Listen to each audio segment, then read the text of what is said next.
Result ಒಂದೇ ಚುನಾವಣೆಯಲ್ಲಿ ಎರಡು ಫಲಿತಾಂಶ ಬರುತ್ತೆ ಅಂತ ಹೇಳಿದ್ರೆ ಇದಕ್ಕೆ ಹೊಣೆ ಯಾರು ಅನ್ನುವಂಥ ಪ್ರಶ್ನೆಯನ್ನ ನಾನು ಇಡ್ತಾ ಇರೋದಷ್ಟೇ.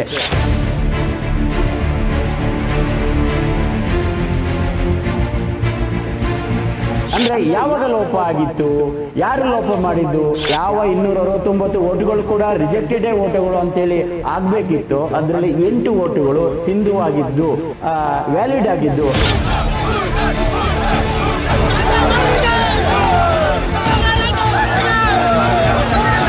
692 ಮತಗಳನ್ನು ಪಡೆದುಕೊಂಡಂತ DN ಜೀವರಾಜ್ ಅವರು 690 ಮತಗಳನ್ನು ಪಡೆದುಕೊಳ್ತಾರೆ. ಅದೇ ರೀತಿಯಾಗಿ 569 ಮತಗಳನ್ನು ಪಡೆದುಕೊಂಡಂತ TD ರಾಜೇಗೌಡರವರು 314 ಮತಗಳನ್ನು ಪಡೆದುಕೊಳ್ತಾರೆ. ಇದು ಮುಖ್ಯವಾಗಿ ಗಮನಿಸಬೇಕಾದಂತ ಅಂಶ. ಸಂಚಲನ ಅಂತ ಹೇಳಿದ್ರೆ ತಪ್ಪಾಗಲಿಕ್ಕಿಲ್ಲ. ಬರೀ ಶೃಂಗೇರಿ ಕ್ಷೇತ್ರಕ್ಕೆ ಮಾತ್ರ ಅಂತಲ್ಲ, ಕರ್ನಾಟಕ ರಾಜ್ಯಕ್ಕೆ ಮಾತ್ರ ಅಂತಲ್ಲ, ಇಡೀ ದೇಶದಲ್ಲಿ ಈ ರೀತಿಯಾದ ಒಂದು ರಿಸಲ್ಟ್ ಬಂದಿರುವಂಥದ್ದು ದೊಡ್ಡ ಮಟ್ಟದ ಅಚ್ಚರಿಗೆ ಕಾರಣವಾಗಿದೆ, ದೊಡ್ಡ ಮಟ್ಟದ ಸಂಚಲನವನ್ನು ಸೃಷ್ಟಿ ಮಾಡಿದೆ. ಕಾರಣ ಇಷ್ಟೇ, ಚುನಾವಣೆ ಒಂದೇ, ಆದರೆ ಮೊದಲು ಕೌಂಟ್ ಮಾಡಿದಂಥ ಸಂದರ್ಭದಲ್ಲಿ ಕಾಂಗ್ರೆಸ್ನ ಅಭ್ಯರ್ಥಿ ಏನಿದ್ದಾರೆ TD ರಾಜೇಗೌಡರು ಇದ್ದಾರೆ, ಅವರು MLA ಆಗಿ ಆಯ್ಕೆ ಆಗ್ತಾರೆ. ಅದೇ ಚುನಾವಣೆ ಎರಡನೇ ಬಾರಿ ರೀಕೌಂಟಿಂಗ್ ಆಗುತ್ತೆ. ಆ ಸಂದರ್ಭದಲ್ಲಿ BJPಯ ಅಭ್ಯರ್ಥಿ DN ಜೀವರಾಜ್ ಏನಿದ್ದಾರೆ ಅವರು ಶಾಸಕರಾಗಿ ಆಯ್ಕೆ ಆಗಿದ್ದಾರೆ ಅನ್ನುವಂಥ ವಿಚಾರ ಇದೆಯಲ್ಲ, ಇದು ನಿಜಕ್ಕೂ ಕೂಡ ಸಂಚಲನ ಸೃಷ್ಟಿ ಮಾಡೋದೇ ಬೇರೇನು ಅನ್ನುವಂಥ ವಿಚಾರವನ್ನು ಈಗ ಜನ ಕೇಳ್ತಾ ಇದ್ದಾರೆ. ಹಾಗಾದರೆ ಈ ಒಂದು ವಿಚಾರ ಏನಿದೆ, ಎಲ್ಲಿ ನಮ್ಮ ಜನ ಒಂದಷ್ಟು ಭರವಸೆಯನ್ನು ಇಟ್ಕೊಂಡಿದ್ರು, ನಂಬಿಕೆಯನ್ನು ಇಟ್ಕೊಂಡಿದ್ರು, ವಿಶ್ವಾಸವನ್ನು ಇಟ್ಕೊಂಡಿದ್ರು. ಅಂದರೆ ನಮ್ಮ ಪ್ರಜಾತಂತ್ರ ವ್ಯವಸ್ಥೆಯ ಮೇಲೆ ಯಾವುದೇ ಬೇರೆ ಬೇರೆ ರೀತಿಯಲ್ಲಿ ಭ್ರಷ್ಟಾಚಾರ ನಡೆಯುತ್ತೆ, ಇನ್ನೇನೋ ಲೋಪಗಳು ನಡೆಯುತ್ತೆ, ಅಕ್ರಮಗಳು ನಡೆಯುತ್ತೆ. ಆದರೆ ಈ ಒಂದು ವ್ಯವಸ್ಥೆ ಏನಿದೆ, ಪ್ರಜಾತಂತ್ರ ವ್ಯವಸ್ಥೆ ಏನಿದೆ, ಪ್ರಜಾಪ್ರಭುತ್ವ ವ್ಯವಸ್ಥೆ ಏನಿದೆ, ಇಲ್ಲಿ ಅಕ್ರಮ ಆಗಲ್ಲ, ಲೋಪ ಆಗಲ್ಲ ಅನ್ನುವಂಥ ವಿಶ್ವಾಸವನ್ನು, ನಂಬಿಕೆಯನ್ನು ಇಟ್ಕೊಂಡಿದ್ರು ಸಾಮಾನ್ಯ ಜನರು. ಈಗ ಆ ನಂಬಿಕೆಗೆ, ಆ ವಿಶ್ವಾಸಕ್ಕೆ ಎಳ್ಳು ನೀರು ಬಿಟ್ಟಂಥ ಸಂದರ್ಭ ಆಗಿದೆ. ಅಂಥ ಒಂದು ರಿಸಲ್ಟ್ ಬಂದಿದೆ. ಅಂದರೆ ಈ ಹಿಂದೆ ಬಂದಿದ್ದು ಸರಿ ಇತ್ತು, ಈಗ ಬಂದಿದ್ದು ಸರಿ ಇಲ್ಲ ಅಂತ ನಾನು ಹೇಳ್ತಿಲ್ಲ, ಅಥವಾ ಈಗ ಬಂದಿರೋದು ಸರಿ ಇದೆ ರಿಸಲ್ಟು, ಹಿಂದೆ ಬಂದಿರೋದು ಸರಿ ಇಲ್ಲ ಅಂತ ನಾನು ಹೇಳ್ತಾ ಇಲ್ಲ. ರಿಸಲ್ಟ್ ಒಂದೇ ಚುನಾವಣೆಯಲ್ಲಿ ಎರಡು ಫಲಿತಾಂಶ ಬರುತ್ತೆ ಅಂತ ಹೇಳಿದರೆ ಇದಕ್ಕೆ ಹೊಣೆ ಯಾರು ಅನ್ನುವಂಥ ಪ್ರಶ್ನೆಯನ್ನು ನಾನು ಇಡ್ತಾ ಇರೋದಷ್ಟೇ. ಇಲ್ಲಿ ಈ ಹಿಂದೆ ನಿಮಗೆ ಗೊತ್ತಿದೆ, TD ರಾಜೇಗೌಡರು ಏನಿದ್ದಾರೆ ಅವರು ಶೃಂಗೇರಿ ಕ್ಷೇತ್ರದ MLA ಆಗಿ ಆಯ್ಕೆ ಆಗ್ತಾರೆ. ಆದರೆ ಮರು ಎಣಿಕೆಯನ್ನು ಆದಂಥ ಸಂದರ್ಭದಲ್ಲಿ BJPಯ ಅಭ್ಯರ್ಥಿಯಾಗಿರುವಂಥ DN ಜೀವರಾಜ್ ಏನಿದ್ದಾರೆ ಅವರು ಈಗ MLA ಆಗಿ ಆಯ್ಕೆ ಆಗಿದ್ದಾರೆ. ಅಂದರೆ ಯಾವಾಗ ಲೋಪ ಆಗಿತ್ತು, ಯಾರು ಲೋಪ ಮಾಡಿದ್ದು ಅನ್ನುವಂಥ ವಿಚಾರ ಇದೆಯಲ್ಲ, ಇದು ಈಗ ಮತ್ತಷ್ಟು ಪ್ರಶ್ನೆಯನ್ನು ಹುಟ್ಟು ಹಾಕ್ತಿರುವಂಥದ್ದು. ಈ ವಿಚಾರದ ಬಗ್ಗೆ ನಾನು ಮಾತಾಡ್ತೇನೆ. ಅಷ್ಟಕ್ಕೂ ನಿನ್ನೆ ಏನಾಯಿತು ಆ ಕ್ಲಾರಿಟಿಯನ್ನು ನಿಮಗೆ ಕೊಡುವಂಥ ಪ್ರಯತ್ನವನ್ನು ನಾನು ಮಾಡ್ತಾ ಇದ್ದೇನೆ.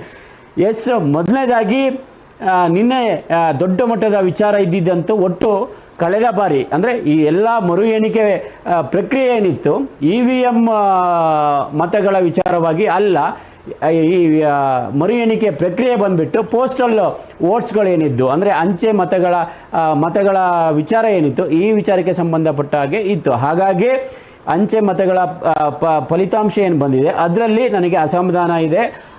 ಅಲ್ಲಿ ಅಕ್ರಮ ನಡೆದಿದೆ, ಮೋಸ ಆಗಿದೆ ಅನ್ನುವಂಥ ಆರೋಪವನ್ನು, ದೂರನ್ನು, ಒಂದು ಧ್ವನಿಯನ್ನು ಮೊದಲನೇದಾಗಿ ಯಾವಾಗ ಫಲಿತಾಂಶ ಬಂತು 2023 ಮೇ 13ರಂದು ಏನೊಂದು ಫಲಿತಾಂಶ ಬರುತ್ತೆ, ಆ ಒಂದು ಸಂದರ್ಭದಲ್ಲಿ BJPಯ ಅಭ್ಯರ್ಥಿಯಾಗಿರುವಂಥ DN ಜೀವರಾಜ್ ಅವರು ಎತ್ತುತ್ತಾರೆ. ಅಂದರೆ ಚುನಾವಣೆಯ ಎಂಡ್ ಮೂಮೆಂಟಲ್ಲಿ, ಅಂದರೆ ಯಾವಾಗ ಒಂದಷ್ಟು ಅಲ್ಲೂ ಕೂಡ ಆ ಸಮಯದಲ್ಲಿ ಹಗ್ಗ ಜಗ್ಗಾಟ ನಡೆಯುತ್ತೆ, ಹಾವು ಏಣಿ ಆಟದಂತೆ ಫಲಿತಾಂಶ ಒಂದು ಸರಿ ಅವ್ರ ಮೇಲೆ ಬರೋದು, ಒಂದು ಸರಿ ಇವ್ರ ಕೆಳಗೆ ಹೋಗೋದು ಆಗುತ್ತೆ. ಕೊನೆಗೆ ಚುನಾವಣಾ ಅಧಿಕಾರಿಗಳು 201 ಮತಗಳ ಅಂತರದಿಂದ TD ರಾಜೇಗೌಡರವರು ಗೆಲುವನ್ನು ಸಾಧಿಸಿದ್ದಾರೆ ಅನ್ನುವಂತಹ ಫಲಿತಾಂಶವನ್ನು ಕೊಡ್ತಾರೆ, ರಿಸಲ್ಟನ್ನು ಕೊಡ್ತಾರೆ.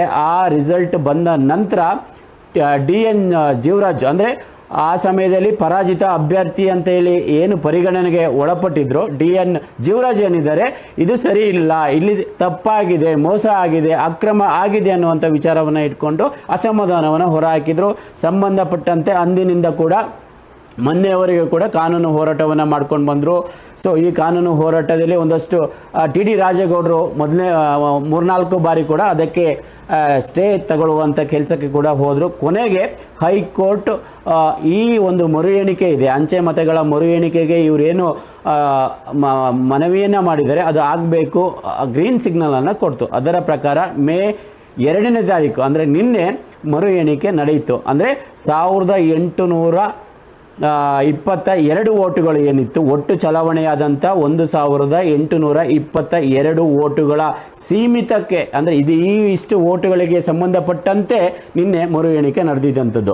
ಈ 1822 ಗಮನಿಸಿ, 1822 ವೋಟುಗಳಲ್ಲಿ ಎಲ್ಲ ವೋಟುಗಳನ್ನು ಕೂಡ ಆ ಸಮಯದಲ್ಲಿ ಅಂದರೆ 2023ರಲ್ಲಿ ಎಲ್ಲ ವೋಟುಗಳು ಸಿಂಧುವಾಗಿದೆ ಅಥವಾ ವ್ಯಾಲಿಡ್ ಆಗಿದೆ ಅಂತೇಳಿ ಪರಿಗಣನೆ ಮಾಡಿರಲಿಲ್ಲ. ಅದರಲ್ಲಿ 1540 ವೋಟುಗಳು ಮಾತ್ರ ವ್ಯಾಲಿಡ್ ವೋಟುಗಳು ಅಂತ ಹೇಳ್ಕೊಂಡು ಪರಿಗಣನೆಯನ್ನು ಮಾಡಿದರು. ಅಂದರೆ 1822 ವೋಟುಗಳಲ್ಲಿ 1540 ವೋಟುಗಳೇನಿದ್ದಾವೆ ಇವು ಮಾತ್ರ ವ್ಯಾಲಿಡ್ ವೋಟುಗಳು ಅನ್ನುವಂಥದ್ದನ್ನ ಪರಿಗಣನೆಗೆ ಒಳಪಡಿಸಿದ್ರು. ಒಂದಷ್ಟು ವೋಟುಗಳು ನೋಟಕ್ಕೆ ಹೋಗಿದ್ದು, ಇನ್ನೊಂದು ಹೆಚ್ಚಿನ ಪ್ರಮಾಣ ಅಂದರೆ ಒಂದು ದೊಡ್ಡ ಭಾಗ ಅಂತಲೇ ಹೇಳ್ಬೋದು, 279 ವೋಟುಗಳೇನಿದ್ದಾವೆ ಇದು ತಿರಸ್ಕೃತ ಮತಗಳು ಅಥವಾ ರಿಜೆಕ್ಟೆಡ್ ವೋಟುಗಳು ಅಂತ ಹೇಳ್ಕೊಂಡು ಅದನ್ನು ಸಪ್ರೇಟ್ ಮಾಡಿದರು. ಅಂದರೆ ಅಲ್ಲಿ ಒಂದಷ್ಟು ಬೇರೆ ಬೇರೆ ಲೋಪಗಳಿಂದ ಆ ವೋಟುಗಳನ್ನು ಯಾರಿಗೂ ಕೂಡ ಅಂದರೆ ಅಲ್ಲಿ ಆ ಸಂದರ್ಭದಲ್ಲಿ ಯಾರ್ಯಾರು ಕಂಟೆಸ್ಟೆಂಟ್ ಮಾಡಿದ್ರು ಯಾರಿಗೂ ಕೂಡ ಆ ಮತಗಳನ್ನು ಹಾಕಲಿಕ್ಕೆ ಸಾಧ್ಯ ಇಲ್ಲ ಅಂಥೇಳಿ 279 ವೋಟುಗಳೇನಿದ್ದು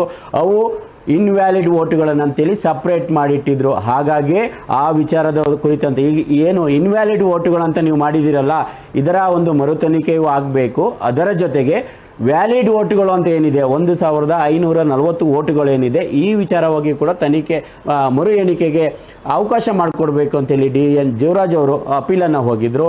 ಸೊ ಅದರ ಒಂದು ಮುಂದುವರಿದ ಭಾಗವಾಗಿ ನಿನ್ನೆ ಎಣಿಕೆ ಕಾರ್ಯ ಆಯಿತು. ಎಣಿಕೆ ಕಾರ್ಯ ಆಗುವಂಥ ಸಂದರ್ಭದಲ್ಲಿ ಬೆಳಗ್ಗೆಯಿಂದಲೂ ಕೂಡ ನೀವು ನೋಡಿದರೆ ಯಾವ ರೀತಿಯಾದಂಥ ವಿಳಂಬ ಆಯಿತು ಅಂತ ಹೇಳ್ಕೊಂಡು ಮೊದಲನೇದಾಗಿ ಆ 279 ವೋಟುಗಳೇನಿದ್ದು ಅವುಗಳನ್ನು ತೆಗೆಯುವಂಥ ಕೆಲಸ ಆಯಿತು. ಅಂದರೆ ಇನ್ವ್ಯಾಲಿಡ್ ವೋಟುಗಳು ಅಂತ ಏನು ಮಾಡಿದ್ರು ಆ ವೋಟುಗಳನ್ನು ತೆಗೆದು ಅಲ್ಲಿ ಅವರು ಇನ್ವ್ಯಾಲಿಡ್ ಅಂತ ಏನು ಹೇಳಿದರು, ಈ ಹಿಂದೆ ಮುದ್ರೆಯನ್ನು ಒತ್ತಿದ್ರು, ಪರಿಗಣಿಸಲ್ಪಟ್ಟಿದ್ರಲ್ಲ 279 ವೋಟುಗಳು ತಿರಸ್ಕೃತ ಅಂಥೇಳಿ. ಹೌದು, ಅವು ನಿಜಕ್ಕೂ ಕೂಡ ತಿರಸ್ಕೃತವನ ಅಂತೇಳಿ ಚೆಕ್ ಮಾಡಲಿಕ್ಕೆ ಹೋದಂಥ ಸಂದರ್ಭದಲ್ಲಿ ಅಲ್ಲಿ ಮತ್ತೊಂದು ಕೂಡ ಲೋಪ ಆಗಿರೋದು ಕಂಡು ಬಂತು. 279 ವೋಟುಗಳಲ್ಲಿ ಸಿಕ್ಕಿದ್ದು ನಿನ್ನೆ 269 ವೋಟುಗಳು ಮಾತ್ರ. ಇದನ್ನು ಅಂದರೆ 10 ವೋಟುಗಳು ಏನಿದೆಯಲ್ಲ ಅದು ಎಲ್ಲಿ ಹೋಗಿದೆಯಾ ಅಂತೇಳಿ ಸಿಗಲೇ ಇಲ್ಲ. ನಿನ್ನೆ ಎಷ್ಟೇ ರಾತ್ರಿ ಆದರೂ ಕೂಡ ಆ ವೋಟುಗಳು ಸಿಗಲಿಲ್ಲ. ಹಾಗಾಗಿ 279ಗಳು ಏನು ರಿಜೆಕ್ಟ್ ವೋಟುಗಳು ಅಂತೇಳಿ ಕಳೆದ ಬಾರಿಯ ಕೌಂಟಿಂಗ್ನಲ್ಲಿ ಮುದ್ರೆಯನ್ನು ಒತ್ತಲಾಗಿತ್ತು, ಅದರಲ್ಲಿ 269 ವೋಟುಗಳು ಮಾತ್ರ ಸಿಗ್ತವೆ. ಅವು ಆ 269 ವೋಟುಗಳು ಹಾಗಾದರೆ ರಿಜೆಕ್ಟೆಡ್ ಆಗಿರಬೇಕು. ಅದರಲ್ಲೂ ಕೂಡ ಇನ್ನೊಂದು ಒಂದು ಅಚ್ಚರಿಯ ಸಂಗತಿ ಅಂತ ಹೇಳಿದರೆ ಅದರಲ್ಲಿ 8 ವೋಟುಗಳು ಸಿಂಧು ವೋಟುಗಳು, ವ್ಯಾಲಿಡ್ ವೋಟುಗಳು ಅಂತೇಳಿ ನಿನ್ನೆ ಕನ್ಸಿಡರ್ ಆಗಿದೆ. ಒಟ್ಟು 279 ವೋಟುಗಳೇನಿದ್ದು ಅವು ರಿಜೆಕ್ಟೆಡ್ ವೋಟುಗಳು ಒಂದು ಸಾಲಿನಲ್ಲಿತ್ತು. ಅದರಲ್ಲಿ ನಿನ್ನೆ ಹುಡುಕಿದಾಗ ಸಿಕ್ಕಿದ್ದು 269 ವೋಟುಗಳು, 10 ವೋಟುಗಳು ಸಿಕ್ಕಿಲ್ಲ. ಅದರಲ್ಲಿ ಯಾವ 269 ವೋಟುಗಳು ಕೂಡ ರಿಜೆಕ್ಟೆಡೇ ವೋಟುಗಳು ಅಂತೇಳಿ ಆಗಬೇಕಿತ್ತು. ಅದರಲ್ಲಿ 8 ವೋಟುಗಳು ಸಿಂಧುವಾಗಿದ್ದು, ಅಂದರೆ ವ್ಯಾಲಿಡ್ ಆಗಿದ್ದು. ಹಾಗಾಗಿ ಆ ವ್ಯಾಲಿಡ್ ವೋಟುಗಳನ್ನು ಮತ್ತೆ ಈ ಕಡೆಗೆ ಹಾಕೊಳ್ಳುವಂಥ ಕೆಲಸವನ್ನು ನಿನ್ನೆ ಯಾರು ಅಲ್ಲಿ ಚುನಾವಣಾ ಅಧಿಕಾರಿಗಳೇನಿದ್ರು, ಅಲ್ಲಿದ್ದಂಥ ಸಿಬ್ಬಂದಿಗಳೇನಿದ್ರು, ಅಂದರೆ ಇಲ್ಲಿ ಏಜೆಂಟ್ಗಳೇನಿದ್ರು, BJP ಏಜೆಂಟು ಹಾಗೆ ಕಾಂಗ್ರೆಸ್ನ ಏಜೆಂಟ್ ಇದ್ದು ಅವರಿಗೆ ತೋರಿಸಿ ಅದರಲ್ಲಿ 8 ವೋಟುಗಳಲ್ಲಿ ರಾಜೇಗೌಡರಿಗೆ ಒಂದಷ್ಟು ವೋಟುಗಳು ಬಂತು, ಜೀವರಾಜ್ ಅವರಿಗೂ 1 ವೋಟುಗಳು ಬಂತು. ಇದು ರಿಜೆಕ್ಟೆಡ್ ವೋಟುಗಳನ್ನು ಏನು 279 ವೋಟುಗಳಿತ್ತಲ್ಲ ಅದರಲ್ಲಿ 10 ವೋಟುಗಳು ಸಿಗಲಿಲ್ಲ. ಇನ್ನು ಸಿಕ್ಕಿರುವಂಥ 269 ವೋಟುಗಳಲ್ಲಿ 8 ವೋಟುಗಳು ಸಿಂಧುವಾಗಿದ್ದಾವೆ. ರಿಜೆಕ್ಟೆಡ್ ವೋಟುಗಳಲ್ಲಿ 8 ವೋಟುಗಳು ಸಿಂಧುವಾಗಿದ್ದಾವೆ ಅನ್ನುವಂಥದ್ದನ್ನ ಗಮನಿಸಬೇಕು. ಇನ್ನು ಆ ಬಳಿಕ ರಿಜೆಕ್ಟೆಡ್ ವೋಟುಗಳು ಅಂತೇಳಿ ಲಾಸ್ಟ್ ಟೈಮ್ ಏನು ಮುದ್ರೆ ಒತ್ತಿದ್ರು ಅದರ ಬಳಿಕ ವ್ಯಾಲಿಡ್ ವೋಟುಗಳು ಅಂತೇಳಿ ಇದನ್ನು ಪರಿಗಣನೆಗೆ ಬಂದರು, ಇದನ್ನು ಕೌಂಟಿಂಗಿಗೆ ಇಳಿದ್ರು. ಇದು 1540 ವೋಟುಗಳು. ಈ ವೋಟುಗಳಲ್ಲಿ ಮತಗಳಲ್ಲಿ ಕಳೆದ ಬಾರಿ ಹೆಚ್ಚಿನ ಮತವನ್ನು ಪಡೆದಿರುವಂಥದ್ದು DN ಜೀವರಾಜ್ ಅವರು 692 ಮತಗಳನ್ನು 2023ರ ಕೌಂಟಿಂಗ್ನಲ್ಲಿ ಪಡ್ಕೊಂಡಿರ್ತಾರೆ. ಇನ್ನು ಅದೇ ವೇಳೆ TD ರಾಜೇಗೌಡರು ಏನಿದ್ದಾರೆ 2023 ಕೌಂಟಿಂಗ್ನಲ್ಲಿ 569 ವೋಟುಗಳನ್ನು ಪಡ್ಕೊಂಡಿರ್ತಾರೆ. ಇನ್ನೂ ಬೇರೆ ಬೇರೆ ಅಭ್ಯರ್ಥಿಗಳು ಕೂಡ ಇದ್ದಾರೆ. ಈಗ ತಕರಾರು ಇದ್ದಿದ್ದಂಥದ್ದು ಇವೆರಡು ಅಭ್ಯರ್ಥಿಗಳ ನಡುವೆ ಆಗಿರೋದ್ರಿಂದ ಈ ಎರಡು ಅಭ್ಯರ್ಥಿಗಳ ಮತಗಳನ್ನು ನಾನು ನಿಮಗೆ ಹೇಳ್ತಿದ್ದೀನಿ. ಈ ಎರಡು ಅಭ್ಯರ್ಥಿಗಳ ಮತಗಳನ್ನು ಮಾತ್ರ ನಿನ್ನೆ ರೀಕೌಂಟಿಂಗ್ ಮಾಡಿದ್ದು. 692 ಅಂದರೆ 1540 ವೋಟುಗಳಲ್ಲಿ 692 ವೋಟುಗಳನ್ನು DN ಜೀವರಾಜ್ ಅವರು ಪಡ್ಕೊಳ್ತಾರೆ. ಆ 1540 ವೋಟುಗಳಲ್ಲಿ 569 ವೋಟುಗಳನ್ನು TD ರಾಜೇಗೌಡರು ಪಡ್ಕೊಳ್ತಾರೆ. ಅದು 2023 ಕೌಂಟಿಂಗ್ನಲ್ಲಿ. ಆದರೆ ನಿನ್ನೆ ನಡೆದಂಥ ಕೌಂಟಿಂಗ್ನಲ್ಲಿ ಅದರಲ್ಲೂ ಕೂಡ ದೊಡ್ಡ ಮಟ್ಟದ ವೇರಿಯೇಷನ್ ಕಂಡು ಬಂದಿರುವಂಥದ್ದು.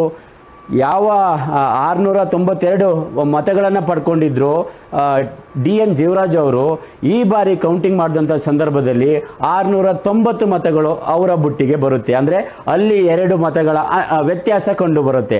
ಕಳೆದ ಬಾರಿ ನಡೆದಂಥ ಕೌಂಟಿಂಗಿಗೂ ಈ ಬಾರಿ ನಡೆದಂಥ ಕೌಂಟಿಂಗ್ ಎಣಿಕೆ ಪ್ರಕ್ರಿಯೆ ಏನಿತ್ತು 2 ಮತಗಳ ಡಿಫ್ರೆನ್ಸ್ ಕಂಡು ಬರುತ್ತೆ. 692 ಮತಗಳನ್ನು ಪಡೆದುಕೊಂಡಂಥ DN ಜೀವರಾಜ್ ಅವರು 690 ಮತಗಳನ್ನು ಪಡ್ಕೊಳ್ತಾರೆ. ಅದೇ ರೀತಿಯಾಗಿ 569 ಮತಗಳನ್ನು ಪಡೆದುಕೊಂಡಂಥ TD ರಾಜೇಗೌಡರವರು 314 ಮತಗಳನ್ನು ಪಡೆದುಕೊಳ್ತಾರೆ. ಇದು ಮುಖ್ಯವಾಗಿ ಗಮನಿಸಬೇಕಾದಂಥ ಅಂಶ. ಕಳೆದ ಬಾರಿ TD ರಾಜೇಗೌಡರು ಏನಿದ್ದಾರೆ 1540 ವ್ಯಾಲಿಡ್ ವೋಟುಗಳು ಅಂತ ಏನು ಪರಿಗಣನೆಗೆ ಒಳಪಟ್ಟಿದ್ದು ಅದರಲ್ಲಿ 569 ಮತಗಳನ್ನು ಪಡೆದುಕೊಂಡಿರ್ತಾರೆ. ಆದರೆ ಈ ಬಾರಿ ನಡೆದಂಥ ಕೌಂಟಿಂಗ್ನಲ್ಲಿ ಕೇವಲ 314 ಮತಗಳನ್ನು ಪಡ್ಕೊಂಡಿದ್ದಾರೆ. ಇದರ ಡಿಫ್ರೆನ್ಸ್ ಬಂದು 255 ವೋಟುಗಳು. ಯೋಚನೆ ಮಾಡಿ, ಒಂದೇ ಚುನಾವಣೆ 2 ಬಾರಿ ಕೌಂಟಿಂಗ್ ನಡೆಯುತ್ತೆ. ಕಳೆದ ಬಾರಿ ರಾಜೇಗೌಡರವರು 569 ಮತಗಳನ್ನು ಪಡ್ಕೊಂಡಿದ್ರು ಪೋಸ್ಟಲ್ ವೋಟ್ಗಳಲ್ಲಿ. ಈ ಬಾರಿ ಅದೇ ವೋಟುಗಳನ್ನು ಕೌಂಟ್ ಮಾಡಿದಂಥ ಸಂದರ್ಭದಲ್ಲಿ 314 ವೋಟುಗಳನ್ನು TD ರಾಜೇಗೌಡರವರು ಪಡ್ಕೊಳ್ತಾರೆ. 255 ಮತಗಳ ಡಿಫ್ರೆನ್ಸ್ ಏನಿದೆ, ವ್ಯತ್ಯಾಸ ಕಂಡು ಬರುತ್ತೆ. ಅದರ ಜೊತೆಗೆ ಇದು ಜೀವರಾಜ್ ಅವರಲ್ಲಿ ಹಾಗೆ TD ರಾಜೇಗೌಡರಲ್ಲಿ ಜೀವರಾಜಲ್ಲೂ 2 ಮತಗಳ ವ್ಯತ್ಯಾಸ ಕಂಡು ಬಂತು. 692 ಇದ್ದಿದ್ದು 690 ಆಯಿತು. ಅದೇ ರೀತಿಯಾಗಿ ಇಲ್ಲಿ TD ರಾಜೇಗೌಡರವರು 569 ಮತಗಳನ್ನ ಕಳೆದ ಬಾರಿ ಕೌಂಟಿಂಗ್ನಲ್ಲಿ ಪಡ್ಕೊಂಡಿದ್ರು. ಈ ಬಾರಿ ನಡೆದಂಥ ಕೌಂಟಿಂಗ್ನಲ್ಲಿ ಒಂದೇ ಚುನಾವಣೆ, ಆದರೆ ಎಷ್ಟು ವ್ಯತ್ಯಾಸಗಳು ಕಂಡು ಬಂದಿತ್ತು ಅನ್ನೋದಕ್ಕೆ ನಿನ್ನೆ ಆ ಒಂದು ರೀಕೌಂಟಿಂಗ್ ಏನಿದೆಯಲ್ಲ, ಇದು ಒಂದು ಜ್ವಲಂತ ಉದಾಹರಣೆ ಅಂತ ಹೇಳಿದರೆ ತಪ್ಪಾಗಲಿಕ್ಕಿಲ್ಲ. 569 ಮತಗಳನ್ನು ಪಡ್ಕೊಂಡಿರುವಂಥ TD ರಾಜೇಗೌಡರು ಕೇವಲ 314 ಮತಗಳನ್ನು ಪಡೆದುಕೊಳ್ತಾರೆ. ಅಂದರೆ ಅಲ್ಲಿ 255 ಮತಗಳ ವ್ಯತ್ಯಾಸ ಡಿಫ್ರೆನ್ಸ್ ಕಂಡು ಬರುತ್ತೆ. ಅಲ್ಲಿ 255. ಅದರ ಜೊತೆಗೆ ಕಳೆದ ಬಾರಿಯ ಚುನಾವಣೆಯನ್ನು ಅಂತರ ಏನಿತ್ತು, EVM ಪ್ಲಸ್ ಪೋಸ್ಟಲ್ ವೋಟುಗಳ ಅಂತರ ಒಟ್ಟು ಸೇರಿ 201ಗಳ ಅಂತರವನ್ನು ಕಳೆದ ಬಾರಿ ಪಡ್ಕೊಂಡು ಅವರನ್ನು ವಿಜಯಿ ಅಂತೇಳಿ ಚುನಾವಣಾ ಅಧಿಕಾರಿಗಳು ಏನಿದ್ದಾರೆ ಸರ್ಟಿಫಿಕೇಟನ್ನು ಕೊಟ್ಟಿರ್ತಾರೆ. ಆದರೆ ನಿನ್ನೆ ಕೂಡ ಅದೇ ಚುನಾವಣಾ ಅಧಿಕಾರಿಗಳು ಅದೇ ಕೌಂಟಿಂಗನ್ನು ಮಾಡ್ತಾರೆ. ಅಲ್ಲಿ 255 ಮತಗಳು ಪೋಸ್ಟಲ್ ವೋಟ್ಗಳಲ್ಲಿ ಅವರು ಹಿಂದೆ ಹಾಕ್ತಾರೆ. ಅಂದರೆ 201ಗಳ ಮತ ಏನಿತ್ತು ಇದು ಮಾರ್ಜಿನ್ನಲ್ಲಿ ಗೆದ್ದಿರ್ತಾರಲ್ಲ, ಅದನ್ನು ಲೆಸ್ ಮಾಡಿದರೆ 255ರಲ್ಲಿ 201 ಲೆಸ್ ಮಾಡಿದರೆ ಅಲ್ಲಿ 54 ವೋಟುಗಳು ಆಗುತ್ತೆ. ಆ 54 ವೋಟಲ್ಲಿ ಮತ್ತೆ 2 ವೋಟುಗಳು ಅಂದರೆ ಜೀವರಾಜ್ ಅವರ ವೋಟುಗಳು ಏನಿದಾವಲ್ಲ ಮಾರ್ಜಿನು, ಅದು ಕೂಡ ಲೆಸ್ ಮಾಡಿದರೆ 52 ವೋಟುಗಳಾಗುತ್ತೆ. ಅಲ್ಲಿಗೆ ಜೀವರಾಜ್ ಅವರ ಮಾರ್ಜಿನ್ ಬಂದು TD ರಾಜೇಗೌಡರಿಗಿಂತಲೂ DN ಜೀವರಾಜ್ ಅವರ ಮಾರ್ಜಿನ್ ಬಂದು 52 ಮತಗಳಾಗುತ್ತೆ. ಆ 201 ಮತಗಳಿಗಿಂತಲೂ ಜಾಸ್ತಿ ಮಾರ್ಜಿನನ್ನು DN ಜೀವರಾಜ್ ಅವರು ಪಡ್ಕೊಂಡು ಇರೋದ್ರಿಂದ ನಿಸ್ಸಂಶಯವಾಗಿ ನಿನ್ನೆಯ ಮತದಾನ ರೀಕೌಂಟಿಂಗ್ ಏನು ಇತ್ತು ಅದರ ಒಂದು ಪ್ರಕ್ರಿಯೆಯಲ್ಲಿ DN ಜೀವರಾಜ್ ಅವರು ಏನಿದ್ದಾರೆ ಅವರು ವಿಜಯಿಯಾಗಿದ್ದಾರೆ ಅನ್ನುವಂಥದ್ದು ಸುಸ್ಪಷ್ಟ. ಇದರಲ್ಲಿ ಯಾವುದೇ ರೀತಿಯಾದಂಥ ಗೊಂದಲ ಇಲ್ಲ. ಆದರೆ ಯಾಕೆ ಅನೌನ್ಸ್ ಆಗಿಲ್ಲ ಅನ್ನುವಂಥ ವಿಚಾರ ಇದೆ.